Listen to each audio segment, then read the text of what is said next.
चलिए दोस्तों, एक बार फिर आपको एक नई कहानी भेड़िया और एक बगुले के बारे में सुनाते हैं।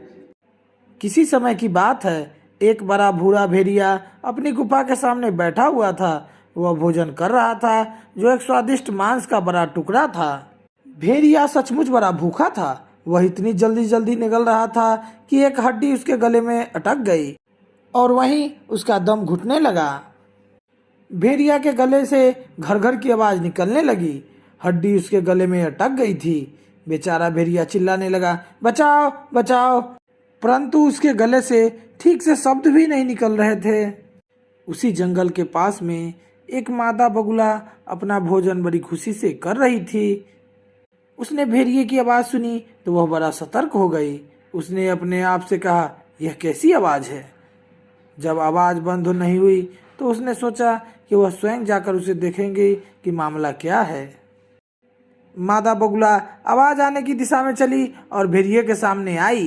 भेड़िया बेचारा एक ही जगह पर बुरी तरह से कूद रहा था। हड्डी के फंसने के कारण उसे दर्द हो रहा था। उसकी आंखों में पानी भी भर आए थे। जब बगुले को पता चला कि क्या हुआ है, उसने भेड़िए से कहा, प्यारे अब डरो मत, मुंह पूरा खोलो, देखने दो हड्डी कहाँ पर अटकी है, तभी मैं जल्दी से उसे बाहर निकाल दूंगी। भेड़िए ने मुंह खोला। बगुले ने उसके मुंह के अंदर झांक कर देखा। उसने हड्डी को अंदर अटका हुआ पाया। भेड़िए के गले में अटकी हुई हड्डी को बाहर निकालना है तो उसको अपनी चोंच उसके गले में डालनी ही होगी। उसने कहा, इसमें तुम्हें दर्द होगा मगर यह करना ही होगा। उसने अपनी चोंच भेड़िए के मुंह में डाली पर हड्डी तक ना पहुंच पाई, क्योंकि हड्डी सचमुच अंदर और अच्छी तरह से अटक गई थी। बगुले ने अपना पूरा सिर भेड़िए के मुंह में डाला। आखिर उसकी चोंच में हड्डी आ ही गई। उसने खूब जोर से उसे पकड़कर खींच लिया। भेड़िए को आराम हुआ, अब वह बच गया था। उसने कहा, दयालु बगुले, मेरे जीवन बचाने के लिए बहुत बहुत धन्यवाद। मूर्ख बगुले को यह एहसास ही नहीं हुआ कि वह अपना सिर भेड़िए के मुंह से निकालने में सफल हुई थी। यही बड़ी बात थी। उसने पूछा, मेरा इनाम कहाँ है।